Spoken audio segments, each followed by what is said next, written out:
goals to 0. That was the scoreline yesterday. For Barcelona, progress into the finals of the Copa del Rey, they need to defeat Atletico de Madrid with 5 unreplied goals, or 4 unreplied goals, and go straight into penalty shootout. But wherever or however Barcelona wants to win their game in 2 weeks' time, they need to have a goal advantage, a goal superior than Atletico de Madrid. Is the game really over for Barcelona? No, I don't think the game is over. I was seeing the game with one eye yesterday, watching the other game in London, and I was thinking Atletico Madrid probably need the 5th goal. I just thought they need to score the 5th, because with the way the game went down yesterday, you look at Barcelona over the last couple of weeks under Hansi Flick, when it comes to scoring goals, they know how to score goals. They know how to do it very well. And I've seen these sides play and concede goals against each other. I think last season there was a game where it ended 4-4. I think it was also in the Copa del Rey semi-finals, first leg. First leg ended 4-4, and then the second leg was 1-0. Also, there was a game against Atletico Madrid, Barcelona as well last season, where it ended 4-2. So sometimes Barcelona, especially under Hansi Flick, they know how to score goals under Hansi Flick against Atletico Madrid. So it's not the Atletico Madrid we used to know back in the days that we'd say they don't concede so many goals. Against Barca, they concede goals. And if Rafinha is fit for that game in 2 weeks' time, I can say it's not over for Atletico Madrid, but for Barcelona. But one thing I can say is just that I don't think this Barcelona side would play against the Atletico Madrid that has Ademola Lookman and they won't concede. I'm saying this because you look at the game yesterday very well. You rarely see Ademola Lookman involved when it comes to defending. His major focus was all about how he wants to attack, and that is one thing you really don't see from Atletico Madrid players. So if there is a man like that with the high line Barcelona are playing on the pitch of play, you just feel like goals would come out one way or the other. So I'm thinking if Barcelona would need to do something in this game, in the second leg of this game, they'll probably need to score 6 goals, because I see them, if they want to do anything, they need to win 6-1 or win 5-1, because I think Atletico Madrid will get a goal regardless of what Barcelona want to do. But from where I'm sitting, I don't see Atletico Madrid winning the second leg, but I don't think it's over. Barcelona might, if they defend the way they defended in the second half of that game, because they were really good defensively in the second half of that game, if they defend that way in the second leg, you think probably they just concede 2 goals or something, and then they go into the final. But it's not over. It's not home and dry for Atletico Madrid in the semi-final. Well, the DOLAPO thinks it's not over for Atletico de Madrid. That's in the Copa del Rey second leg, which will go down at the Camp Nou Spotify Stadium, home of FC Barcelona, come 2 weeks' time. But then we had the other semi-final go down. That was between Real Sociedad and Atletico Bilbao. But of course, we know how the results went down. But in terms of being over, well, we are still in the month of February, and tomorrow is Valentine, Lovers' Day. But how will Arsenal celebrate that with their fans later tomorrow after the result that went down yesterday? It was not the best of results for the Gunners. A 6-point advantage cut down to 4 after their draw against Brentford. The game ended 1-1, and it was a game where both teams could have won. But the defensive shift from Arsenal Football Club was not enough. But the goalkeeping heroics of Kelleher saved Brentford from conceding a defeat in that encounter. DOLAPO, is the title race over for Arsenal Football Club? Because we know in recent time it has been all about the mentality of Manchester City, and they did that first against the defending champion, coming from a goal down to defeat Liverpool. Midweek, they defeated Fulham by 3-0, and now it's all about the shift in momentum for them. Up next for Manchester City is Newcastle, but for Arsenal, they would play and give Manchester City a game in hand. They'll play that later next week as well against the Wolverhampton Wanderers. Well, I don't think the title race is over for someone who has been following these since the start of the season, and I think this is just the same of the same. One thing we've talked about a whole lot of weeks from the start of the season. At the start of the season, it was before the October international break, it was Liverpool leading Arsenal with 5 points, and we all thought it's probably over for Arsenal Football Club. At the end of the November international break, I remember making a post on my TikTok page and also on my Facebook page. I had to go back this morning to check that page, to check that post, and as at that time, it was 4 points behind Manchester City and Arsenal. It's been like that. 4 points today. Tomorrow it goes 7 points. The next time it's 6. The next time it's 4. It's always been like that since the start of the season. From where I'm sitting, I've seen this over and over and over and over again. For me personally, I believe this league is still in Arsenal's hand. I understand they have tough fixtures coming in front of them, going away to Tottenham Hotspur Stadium, playing against Chelsea in the next couple of weeks, playing against Manchester City, which would be a big game come in April. But for me personally, you look at these games and you also go back to Manchester City game and you look at the games they have in hand too. Winnable games if it is the Manchester City we used to know.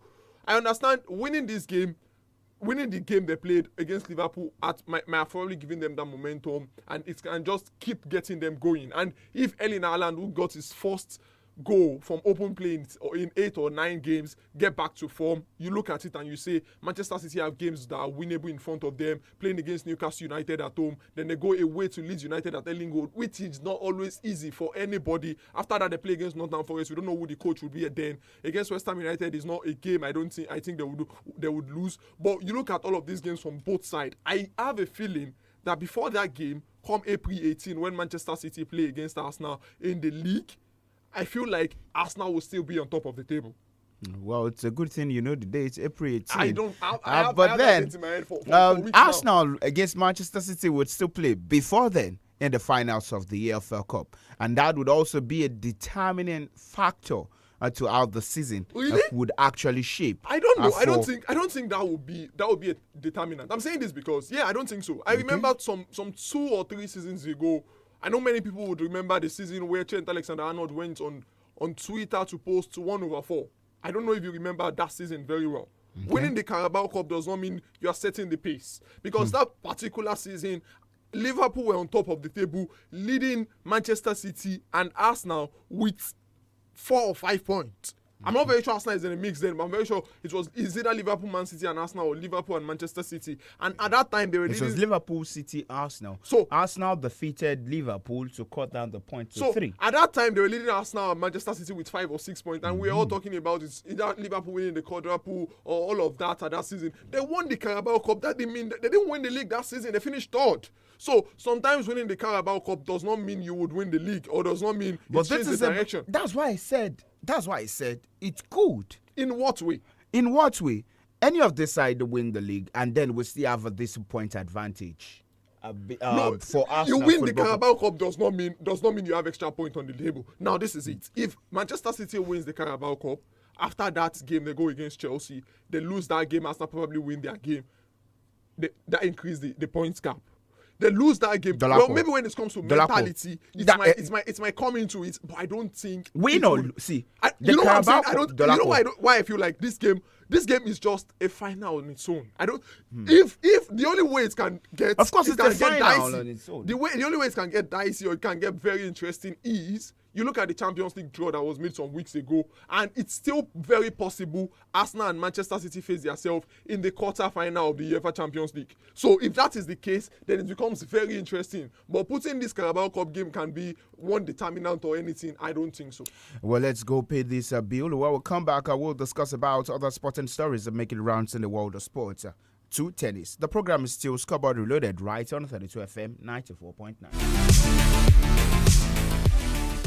You're listening to 32 FM 94.9. 32 FM News. First, we're telling real stories. We air stories from the perspectives of the people. Stories that our people can relate with. In news delivery, we are fast, objective, and accurate. We're all about changing the narratives by telling underreported stories and bringing those behind the news to your doorsteps. At 12 noon and 4 p.m., we will continue to bring you comprehensive and factual news at home and across our various social platforms. The stories you need to keep up with, from community news to sports, business, politics, and a lot more. 32 FM News, first with telling real stories. Stay tuned to 32 FM 94.9.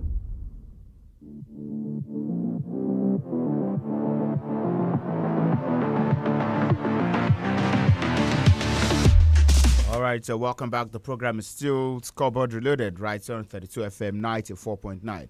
Let's move on quickly and discuss about the UEFA Women's Champions League before we talk about tennis on the show. The UEFA Women's Champions League, we saw the first leg of some games also go down yesterday, where Manchester United away in Spain defeated Atletico Madrid 3-0. Juventus and Wolfsburg, the game ended 2-2. But earlier on Wednesday, Real Madrid defeated Jamaican Nadoze's former side, Paris Football Club, that's by 3-2. And Arsenal got better off that Everton by 4-0. The return leg set to come up. That's next week, and of course, we expect some sides home and dry in the next round of the UEFA Champions League. The defending champions, for example, Arsenal, Manchester United in their first season, also I expect them to be through into the next round. Now, let's quickly move away from that and talk about women's tennis on the show. It was all about the victory for one lady. Yes, I use the word lady because she indeed is a lady.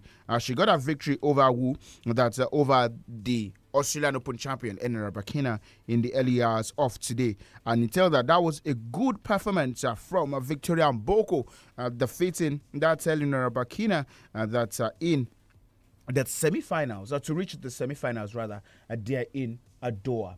Well, we've been discussing about Victoria Mboko, who is 19, and for what she did at the Australian Open until this present point in time. Well, she has been performing really well since the start of this year. She has been doing really good, and good for her that she's now in the semi-final where she will play against Jelena Ostapenko in the semi-final. You look at that as well, and you probably feel like after defeating the Australian Open champion, you can go all the way and probably go into the final. And you look at the remaining two ladies in this competition.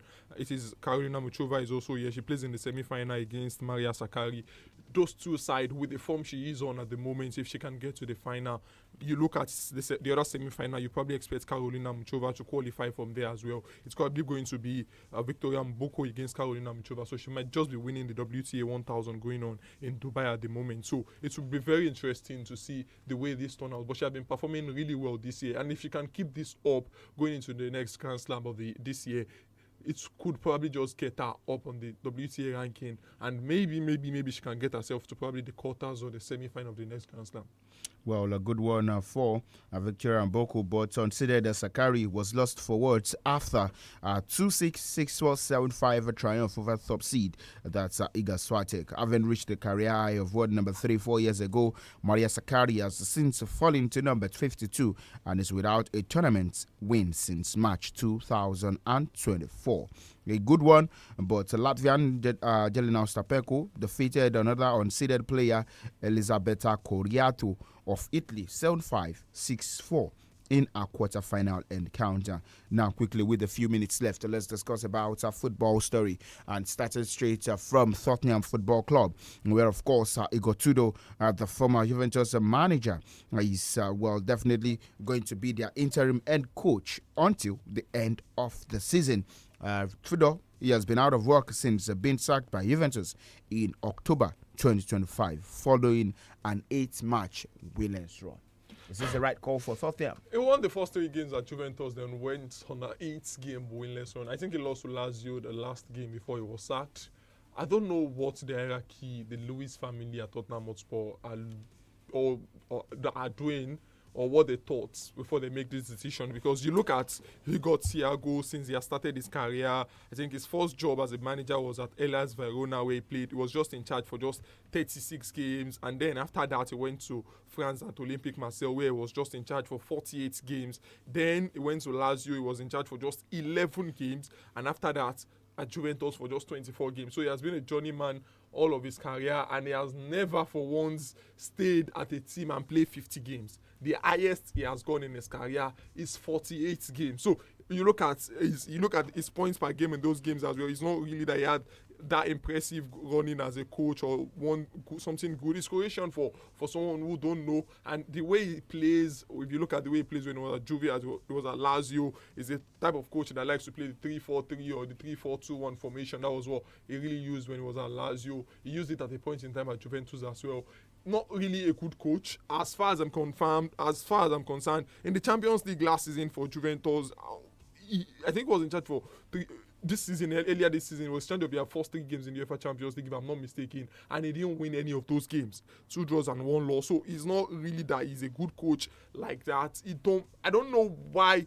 Probably they are looking at themselves as a team in the relegation battle, and Thiago might just be the man to get them out of it. But for someone who has never worked in England, it has nothing to do with English football. It does not really make a whole lot of sense for me. And especially when you look at it and you say Spurs are still in the UEFA Champions League. You need a coach that is good enough to get you over the line. At least, if you are still in the UEFA Champions League, you finished 4th on the league standing, you have a chance to at least think of, can we get into the semi-final? Can we do what we did under Mauricio Pochettino? If we are bringing a new coach, maybe the new manager bounce might just help. I don't think 𝐒𝐲 is the man for them to get them to the next level on this interim basis. I don't think he's just the right man for them. I've read comments from people, from Juventus fans, from people in Italy, and no one is putting out nice words here for this man. It might be a surprise package if he comes into the English Premier League and perform. But for me, I don't see 𝐒𝐲 coming into the English Premier League to do anything. All right, so DOLAPO doesn't think the Croatian can sustain the ship in which he is sinking at Tottenham Football Club. But their next game is against Arsenal. That's the North London derby in front of their own fans. A ground where they've struggled to get victories this season. And then they'll play another London derby against Fulham Football Club. Yet another London derby against Crystal Palace before going to that Merseyside to play against the Liverpool Football Club. I won't be surprised if he gets sacked or if he gets told to go. Seriously, in the next few games. Now look at the game against Arsenal. Does not look like a game he can win. Against Fulham, probably he can win. But then we know how Fulham can be when they play against Spurs. Against Crystal Palace, Palace is not good. He might just get that result against Palace. But then, you're playing against Oliver Glasner. It might be very tricky. Playing against Liverpool as well. I'm pitying him already with the fixtures he have in ground, because Tottenham fans, he can win the heart of Tottenham fans with one thing: win the North London derby, and they might not care about any other thing that happened till the game against Liverpool. But then if he lose the North London derby, lose the game against Fulham or draw against Fulham, the juries will come out against him before the game against Liverpool, and then Tottenham Hotspur might just be considering changing coaches again. And by that time, the Champions League would be going on. DOLAPO quickly.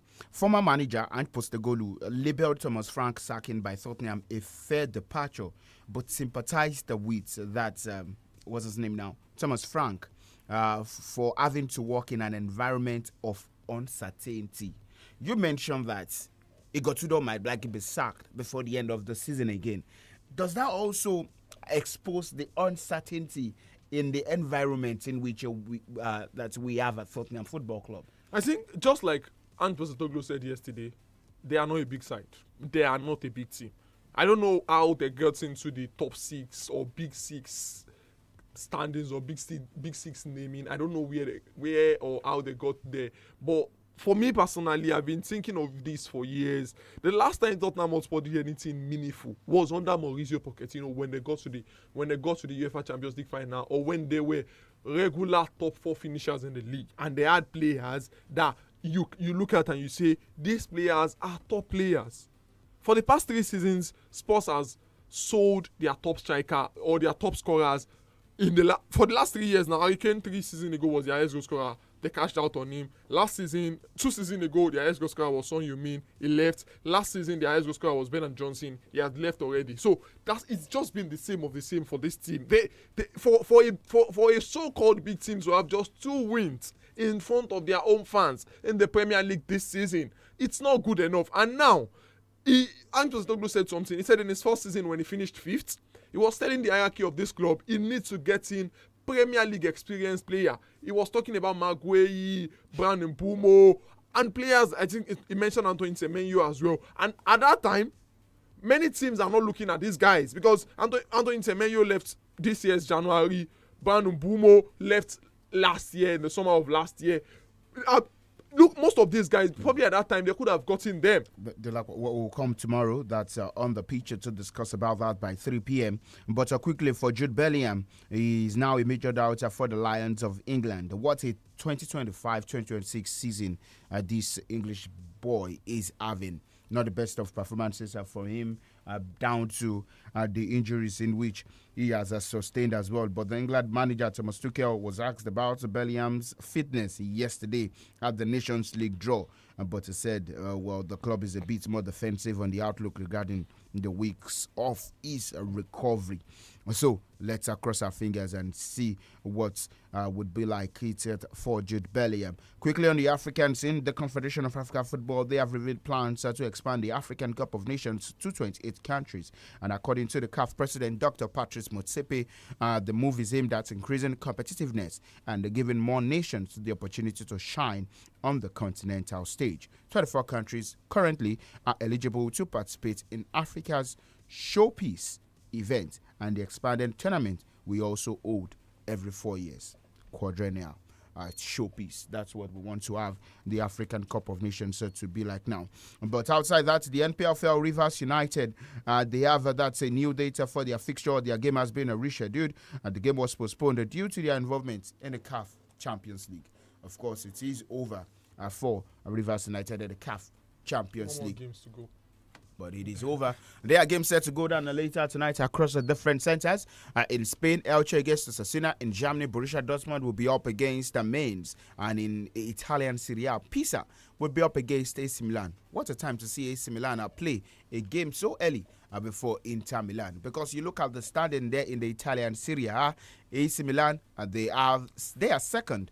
That's understanding of the Italian Serie A. And they are also aiming to, of course, get points that will push them closer to Inter Milan. Thank you so much to everyone who has joined us on the show. We'll come later tomorrow by 3 p.m. on the pitch to discuss some more about sport and stories. While in the English FA Cup also, All City will be up against Chelsea later tonight, and Wrexham will be up against Ipswich in the talking about the English FA Cup. I'm SAMIES, your sports captain. I've done this alongside Dolapo. Do enjoy the rest of your evening, and